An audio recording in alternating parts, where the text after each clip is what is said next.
Comrades, friends, while priorities and policies may change over time, the need for a workers' party will exist as long as we live in a society where profit comes before people, where differences are used to divide us, and where private greed trumps public good each and every time. Northern Ireland society, as well as its political structures, has changed dramatically over the past decade. The Good Friday Agreement saw a new political era and a new political reality.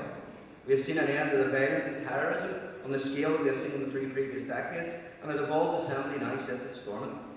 However, a lot of things have remained the same. The nature of society on this island remains unaltered, and for the vast majority of people here, that means that a small elite will benefit while the quality of life and for everyone else is eroded and undermined. Until that changes, and to help that change, there will always be a need for a workers' party. In the New Northern Ireland, the realities of life are that unemployment is at its highest over the last decade. Wages are the lowest in the United Kingdom.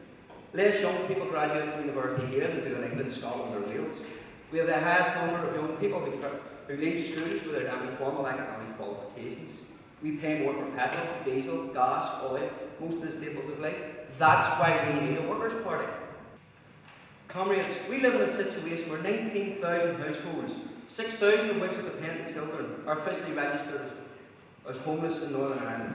Although 18,000 houses are there, they are unfit for human habitation. And whilst 1,800 public or social houses were built in 2010, 37,500 people are still on the waiting list.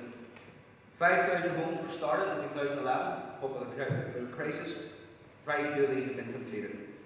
Having made their millions from cheap credit, the banks, the builders, and the speculators have put up the ladders now for first-time buyers. At least their profit margins will be guaranteed, then they'll win again. Affordable housing, low-interest loans, a strategy to eradicate homelessness. That's why we need a workers' party. Sectarianism remains deeply rooted in this society, as deeply rooted as it has ever been. In Belfast alone, we have fished 47 official peace lines and 80 barriers. We educate our children separately. We live separately. Sectarian division isn't progress, people, and neither is a political system based on sectarian headcounts. A shared future is not a separate future. Sectarianism, as we have said in the past, should be made a criminal offence. Peace lines must come down, and foundations laid for an integrated society. These are the reasons we need a workers' party. Because of all these reasons, and because we deserve better, and society deserves better, and because to achieve all this we need to change the system, that's why we need the workers' party. Thank you, comrades. Why do we need a workers' party? There's one very quick, very simple and very easy answer to that, and that is the question of power. We have unequal relationships within society, and the facts and figures are there in this document that show the way that the unequal distribution of economic power in our society affects the working class the most, hurts the working class, damages the working class, not just in housing conditions, not just in education, not just in income, but in every aspect of their lives, mental illness, mental health. Any way you want to cut it, the economic power of the middle classes damages the majority of society. Therefore, the only way that the working class can take control and transform our society is through a political party. Trade unions have a role to play in resisting the cuts and the attacks against the welfare state. They have a role to play in defending the interests of workers within their places of employment. They cannot, will not, and never could replace the role of a political party. That's one reason why we need a workers' party. What was the reality of the abolition of the 11 plus? The 11 plus was privatised. More money went into the pockets of the grammar schools and the private companies set up by teachers on the side and principals on the side. More money went into the hands of the people who already had it. Working class children continue to suffer from low educational achievement and from an education system that is built at its very core in the interests of the minority. And we all know that if your father and your mother got the 11 plus, the chances are you will get the 11 plus. You will go to a grammar school, you will go to a university, you will earn more money, you will end up driving a BMW. The only thing that can lead to struggle for the transformation of society is a political party. No other organisation can do it. We all know that, that's why we're all here. We're getting that message across through Look Left and through every other medium available to us. And we continue to do it on the streets and through the battle of ideas. It's only a workers' party that can stand up for the rights of the majority of the population. Thank you, comrades. The trade union movement has been very vocal and very defensive of the public sector workers, and rightly so.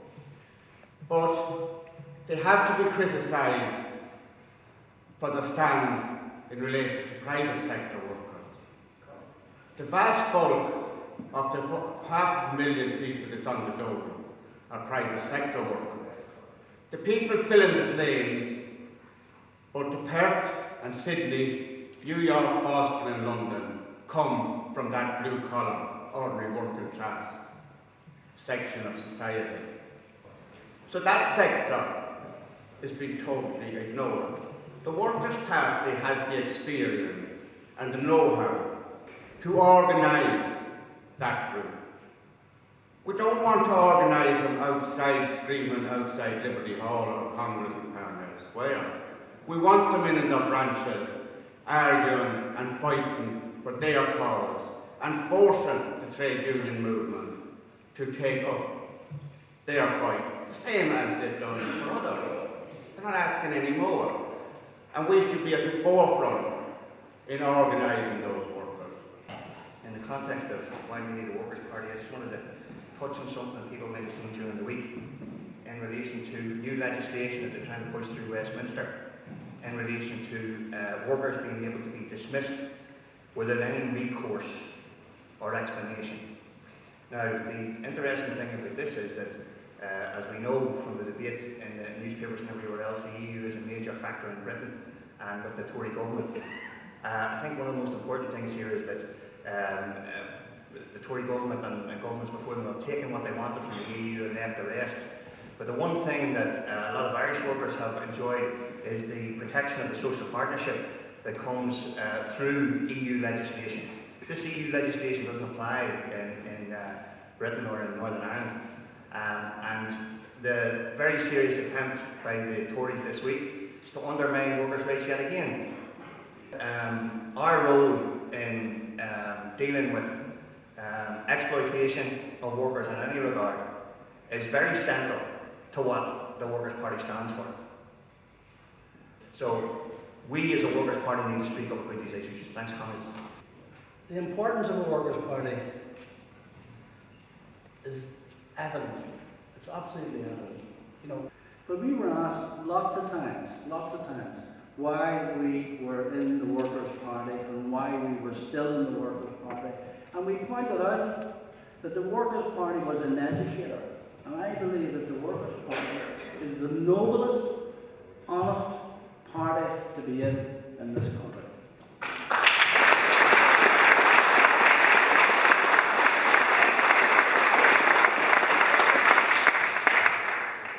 It's my opinion that we need the Workers' Party now more than ever. Because over the last 30 years, the working class, the global working class, has undergone decades of defeat. Neoliberalism has won temporarily. For example, wages as a percentage of GDP have fallen, debt has risen, global poverty has risen. In the rich countries, jobs have become more flexible, union membership has decreased, and the so-called Labour and Social Democratic parties have turned even more sharply to the right. The neoliberal system may think it has won, the capitalists may think that they have won, but even as the working class has undergone 3 decades of defeat, in my opinion, under neoliberalism, prices have increased, economic prices have increased, and they've become each crisis, global crisis of capitalism, is more severe than the previous one. My point is that in this situation we need a Workers' Party with a clear position and a strong organisation. We have the history, we have the membership to do it, and we need it more than ever. Thank you. I understand what everyone's saying about the lack of workers' rights and how we have to protect workers' rights. But another issue that's very important is why we need a workers' party, and that is the natural resources of this country. There's 750 billion pounds of gas and oil given away, and we need the workers' party to highlight this issue and to bring this to the attention of the people. The natural resources we given away could be built to build indigenous industry and downstream industries in this area. Okay. The old slogan of the Workers' Party was to organise, to agitate and to educate.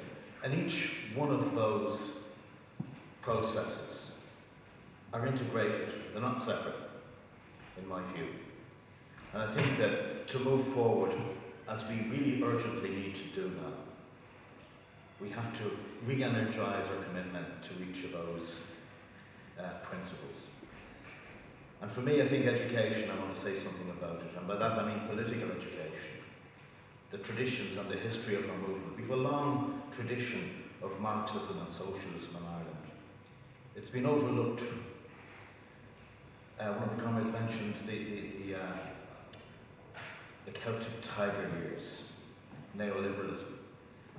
Well, they haven't won yet. Their system is in crisis. It's not the public sector that's in crisis, it's the private sector. And we have the tools in our party. Why the Workers' Party? Why a Workers' Party?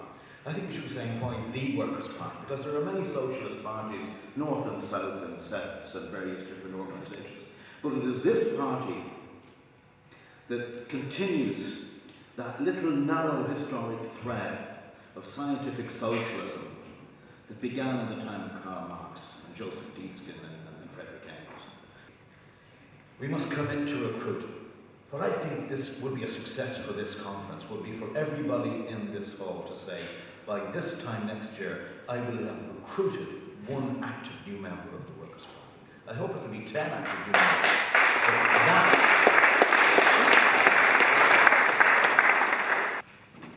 Issues can be approached from different positions.